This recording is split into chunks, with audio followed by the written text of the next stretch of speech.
Hi, everybody. Welcome to our first lecture on what is science? What is science? So, science has become somewhat controversial because you can find scientists now that will agree with your position and produce data that supports your position in a political way. And it can be used against other scientists that support other people's points of view in a political way. And so it's become somewhat contentious lately in who the experts are and who should we trust and things like that. But before all that, right, people had a pretty good our science had a pretty good established rapport with the populace. We tended to look at science as objective, empirical. We used to be able to trust what the conclusions of the science were. But let's first start it off the bat. Let's say, what is science? Okay, so science is simply just the systematic study of structure and behavior of our natural world through a process called observation and experiment. So if you can observe something, or if you can experiment on it, right? Those two things make it science. So what is an observation? Let's start off at the top, right? So the process of an observation is just looking at something to gain information. So if I watch my wife come home from work and I look at her behavior and I try to figure out what sort of day she had, what sort of questions I should ask, I'm observing her to gain information that can inform me on how I should treat her when she gets home. I mean, I should always treat her nice, right? But she might need more attention if it was a rough day. She's a principal at a prep school, so that's that's what happens. You have rough days sometimes. Um, she's stoic though; she can handle it. So, what if you see something that doesn't make sense? And so, what do we call that? With this, like we observe something we can't explain. We call that a phenomenon. Now, a phenomenon is something, just any situation where the cause of it begs explanation, right? It's in question. It's like um, maybe I see something happen with animals, and it puzzles me, and I say, okay, what was that, and can I find an explanation for it? There are some phenomena that are of interest to science, and there are some that are not.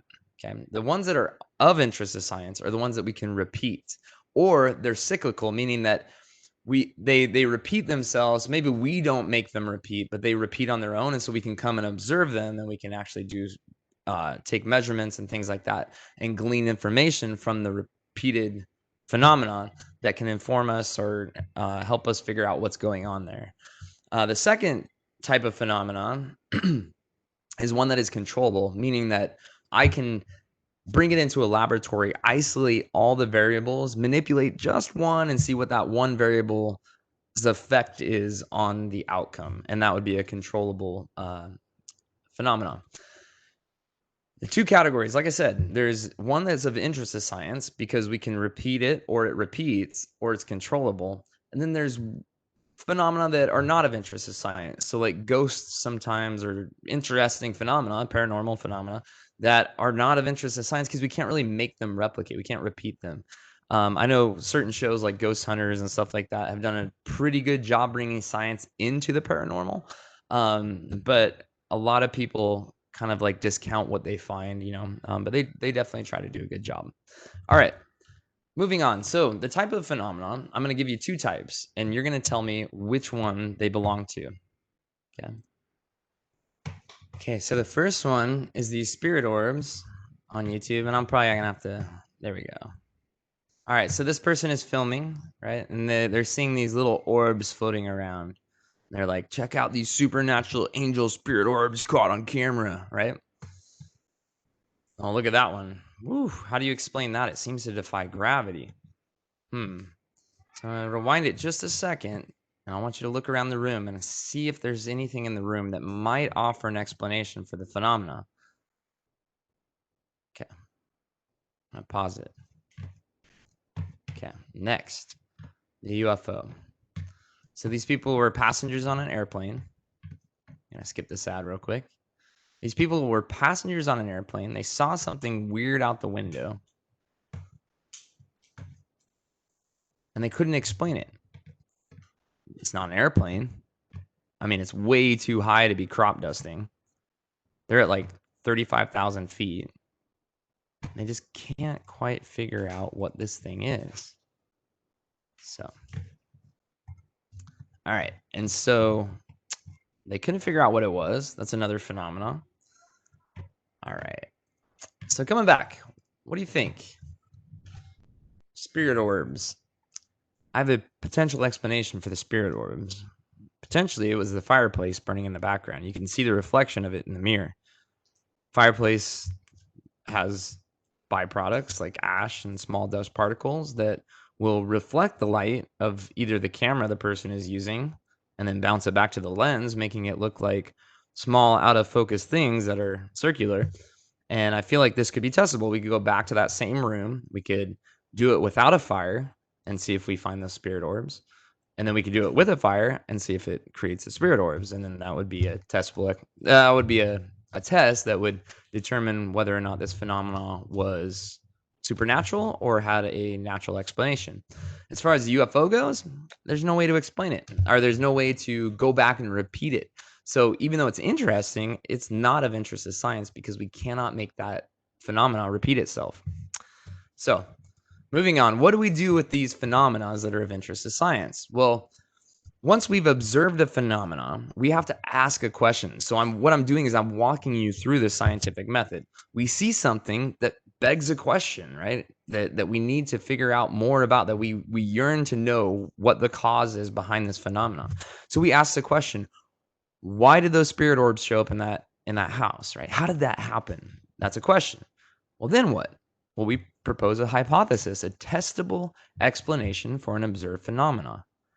So this is done, the hypothesis is developed after the question is asked. Why and how did that happen? Why? There was a fire. I gave you the how. It was reflecting light off of the dust particles, bouncing them back to the camera out of focus, made them appear circular. That's a hypothesis. It's testable. It's a testable explanation for a phenomenon. And what do we mean by testable? Well, we can design an experiment. And I gave you a brief one, right? We can go back into that room with a fire. We can go back in that room without a fire, and we can see if the phenomenon is reproduced. Okay, so there are several types of scientific investigations. The first type I'll just give you all three of them, and then we'll go and break them down a little bit closer. So the first type is an experimental investigation. That's not the first one we're going to talk about in our note sheet, so don't write this down yet. Okay, I'm just going to give you all three. Experimental investigations are ones that have a placebo or a control group. Okay? This is also where they take all the variables that might influence the outcome of the experiment and they keep them constant between two groups. And then in one of those groups, they change a variable to see what its effect is on the outcome. That's experimental. Okay, so what is an example of that would be like, what is the effect of this new blood pressure medication on blood pressure? Descriptive investigations is another type of investigation. That is the first type in your note sheet. So a descriptive type of investigation deals with answering a question that would require a measurement to take in with limited to no interference from the researcher. So a descriptive one could be like, what is the average rainfall in Phoenix during the month of July? So it's where observations are used to answer a question.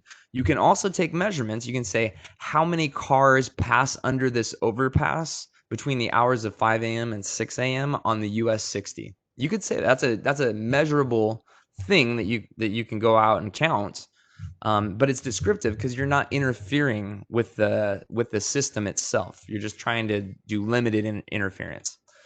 And then you have comparative investigation. So comparatives are cool. You can compare a variable between two or more groups. An example of this would be something like this. At how does altitude, so that's that one variable between different groups. The different groups would be each altitude. So how does altitude affect the temperature at which water boils? So what I would do is I would, at 0 feet elevation or sea level, I would boil water and put a thermometer in it and see what the temperature at which it boils. Then I go up 1,000 feet, take the same measurement. Maybe it boils at 200 degrees and not 212. Go up to 2,000 feet. Maybe it boils at 198 or 195 degrees. So I'm comparing one variable across multiple elevations. At what temperature does water boil at this elevation versus this one versus this one versus this one? And I have another one. So I don't know. I've taught this class so many times, and trust me, I can tell when I have stoners in class. And so this one is for you, stoners out there. medical stoners, of course, right? We don't talk about illicit drugs in this class. So how does THC, which is tetrahydrocannabinoid, potency in one strain of marijuana vary depending on soil conditions? And you might say, okay, well, let's talk about the variable. The variable is you're changing the soil condition, but you're using one strain of marijuana. So you'll take maybe, let's say, 3 pots, not that kind of pot, but I guess it is that kind of pot, but three pots that you put different types of soil in. So the first pot you put Miracle Grow in. The second one you put regular garden soil in that you dig up from outside. The third one you put in some fancy fertilizer type of thing, right? And then you take clonal plants, so they have the same exact genetics, so there's no variance in genes, right? And so you take and you put clonal plants in each of those 3 pots. And then you measure at the end, after, you keep everything else the same, how much you water them, how much sunlight they get. And then at the end, when they flower, you take samples of each flower and you measure it for a THC potency. And you say, okay, what's the percent THC content in 1 gram of the flower from the pot that was in Miracle Grow? 1 gram of the flower that was grown in regular garden soil, 1 gram of the flower that was grown in fancy dancy whatever soil.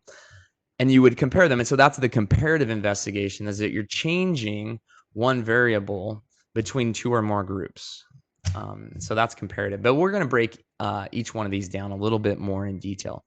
So let's start off with a descriptive investigation. Okay. So when would you need to do a descriptive investigation? Well, it's whenever you want to make a quantitative, which means numbers, or qualitative, which means feeling, or like subjective interpretations about one type of thing in one general area. So what is the average rainfall of Phoenix annually? What is the tallest mountain in the world above sea level? What is the average speed of cars on the Autobahn in Germany? Those are all descriptive questions because you don't have to interfere with the system in order to test them. And okay, so what do we need to do a descriptive investigation? Well, we need a phenomenon, right? People drive on the Autobahn all day long. And we're curious what's, the average speed of those cars. We have the research question: what is the average speed of the car? What is the average rainfall in Phoenix? We have a measured variable, one that we're going to measure: the rainfall, the speed of cars, that sort of thing. We might have some controls, right? So we might say between the hours of 5 and 6 a.m. or, on Monday or Friday evening between 4 and 6, that's rush hour, things like that. And then you'll present your data either in a graph or in data. You'll do some sort of analysis, and then you'll have a conclusion. The average speed of cars on the Autobahn on Friday rush hour is 108 miles an hour. Crazy sons of bees. Okay. So then, what I did here is I threw up a picture of some beetles, and you might say, okay, what is the average length of tusk between different species of beetle in the Amazon? Okay, now let's move on to comparative. So what type of phenomenon would warrant a comparative investigation? So any investigation that requires a comparison between groups with no control group or placebo, we call this a comparative investigation. These type of investigations are going to require a hypothesis, but I'm going to get back to that in a second. So an example of this is going to be on your test. So, like whatever signal I got to give you to say, like, pay attention to this. What type of ant would win in a fight, black or red? So let's say I go out onto my patio and I see there's a black ant, and it's way bigger than these red ants, but there's way more of the red ants, and the red ants are kicking his butt. And I think, like, who would really win in a fight? Would it be the black ants or the red ants? Because the black ants are bigger. And so I would do a comparative investigation. Or another example would be, what is the best type of soil to use for high THC production? That was the example I gave earlier. What type of chest exercise yields the largest strength gains in the shortest amount of time? Another comparative investigation. There's no control group there. You just have different people doing different chest exercises for an extended period of time, and then you measure their strength gains and compare them across groups. What is important components for a comparative investigation is you need your observed phenomena, you need your question, you need a hypothesis, so it requires a hypothesis and or a prediction. All right, so I think it's important to delineate this right here. I've noticed this with my students in the past. They get hypothesis and predictions mixed up. Sometimes the hypothesis and prediction are very, very similar. But here's the difference. A hypothesis is a testable explanation for why that phenomenon is happening. The prediction can only happen after you've set up the experiment. So once you've done your hypothesis, you design an experiment, and your prediction is the predicted outcome of the experiment if your hypothesis is true. That's the difference. So sometimes they're very, very similar. So then you have your procedure, that's your experiment. And you also have variables, so independent and dependent. So we'll talk about those when we get to the experimental scientific investigation, but they are the same idea. Um, yeah. And then, of course, after you do your procedure and identify your variables, do your experiment, you're going to get some data. You're going to have to process the data, do some analysis, and then present that data in a visual or verbal format so that the person reading can understand the experiment that you just did. And then from the analysis of your data, you will come up with a conclusion. You'll either reject or accept your hypothesis, and that's a comparative investigation. There's your red ants attacking the black ants. Okay.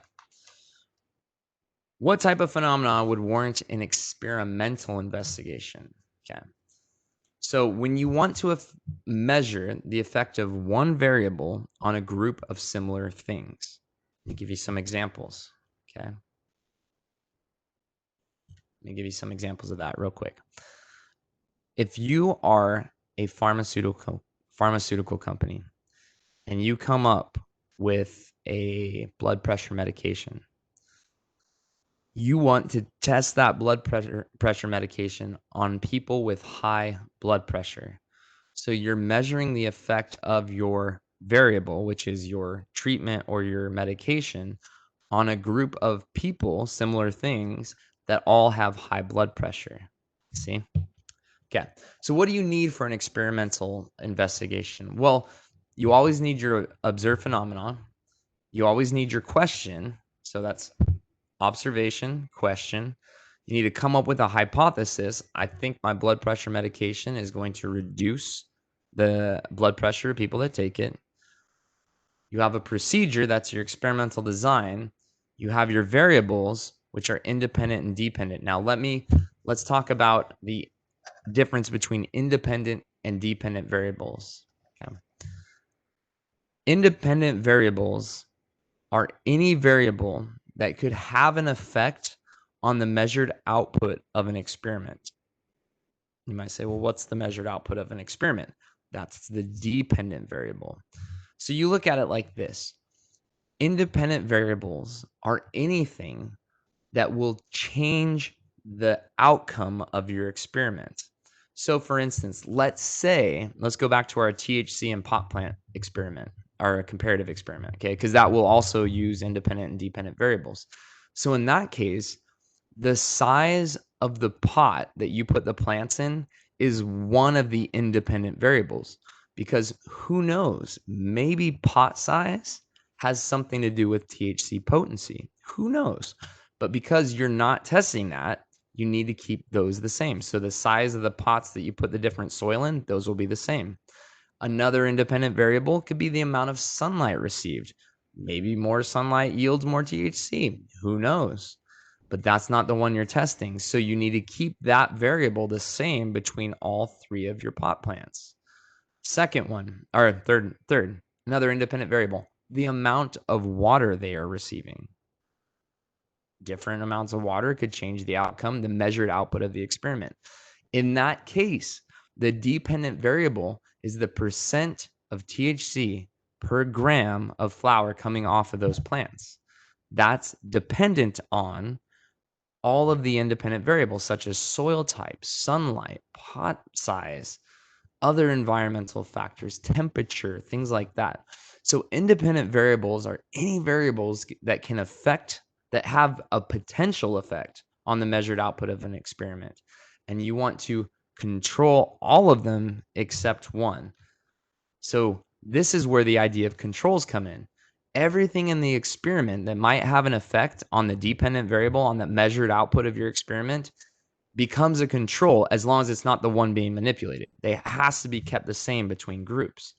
A control group is a separate group that does not receive the treatment but receives everything else. And that's important in an experimental investigation. Okay. In the comparative one, there is no control group. You're just comparing one variable across different groups. This one, you've got a group of similar things. Half of them are going to receive a treatment, half of them are going to receive a placebo. Both groups are going to get the same, they're both going to get the same treatment, or they're both going to get the same, how do I put this? They're both going to be exposed to the same exact variables except for one. The control group is going to get everything else that the experimental group is going to get minus the actual medication, if we're talking about like the blood pressure medication. Okay. They're also called a placebo group. So they receive the placebo. Okay. Once you have all that, you can conduct your experiments, get your data, get your graphs, do your analysis. And then once you've done that and done your analysis, you can come up with your conclusion, and then you'll either reject your hypothesis or accept your hypothesis. Let me give you an example here of an experimental design that is actually real. Okay. So some pharmaceutical company was testing prednisolone, which is a form of prednisone, on people with respiratory problems like asthma. And so what you can see up here at the top is you can see, I wish I could move this out of the way, but I can't. Okay. What you can see up here at the top is that in the start of the phase, they started with 990 patients. But then some people were removed. So all of these patients have some sort of chronic pulmonary problem. They can't process oxygen that well. And so this pharmaceutical company wants to test and see whether prednisolone will actually have a positive effect on their ability to breathe. So they gather up 990 people that all have these problems, right? So a group of similar things. Some of them get removed for all kinds of reasons. Some of them died of a heart attack before they even started the study, right? Some of them had COPD exasperations that they couldn't even start. So the ones that were left after some withdrew before they randomized the patients into two groups, you were left with 751 patients. So they split them evenly into two groups. One receives the placebo. Here, I'm going to actually change. One's going to receive the placebo. Where's my pointer? There we go. One's going to receive the placebo. That's your control group. The other one receives the treatment. That's your treatment group. Okay. Some of them don't worry about what's going on here, right? Some of them think they were getting it. Some of them think they weren't getting it, blah, blah, blah. Some got withdrawn.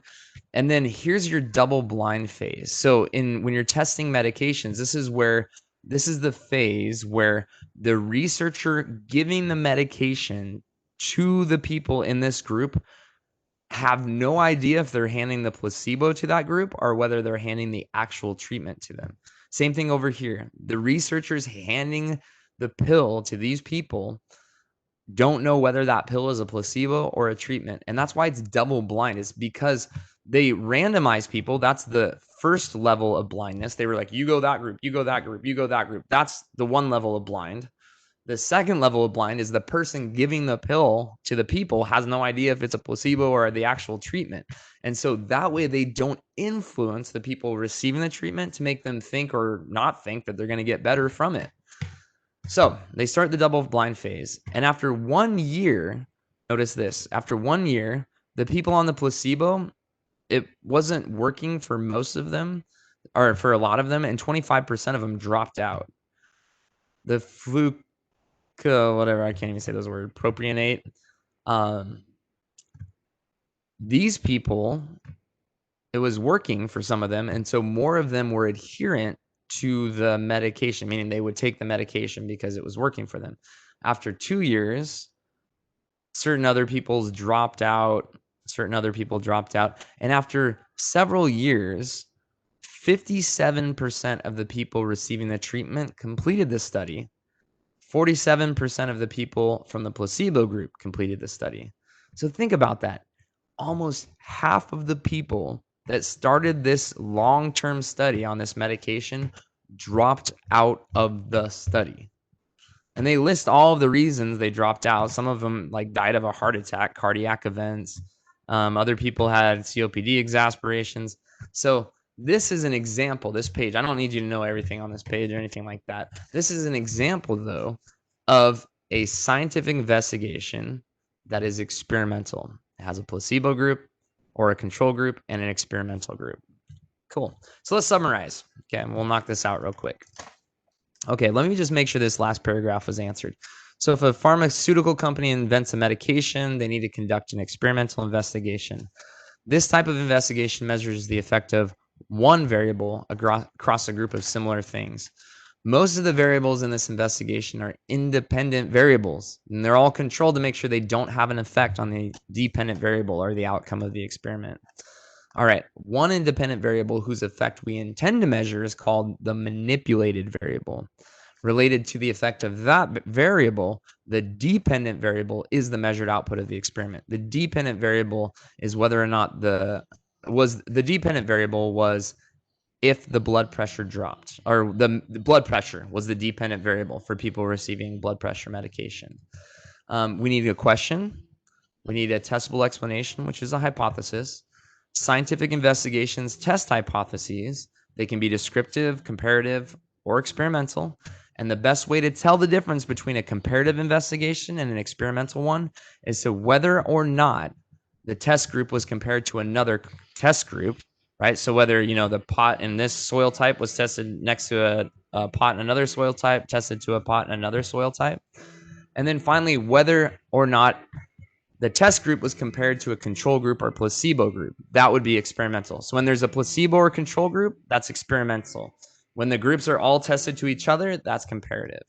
And so that's basically the summary of our scientific investigations. Now, when we move forward in our course and we actually start doing some laboratories, I tend to ask these questions. What type of investigation are we doing in this lab? Are we doing comparative? Are we doing investigative? Are we doing descriptive? Some of them are descriptive. One of the first labs is descriptive. Some of the other labs are comparative. So yeah, enjoy. So enjoy this video. If you have any questions, please feel free to text me or email me. I'd be happy to answer them. I'll see you next video.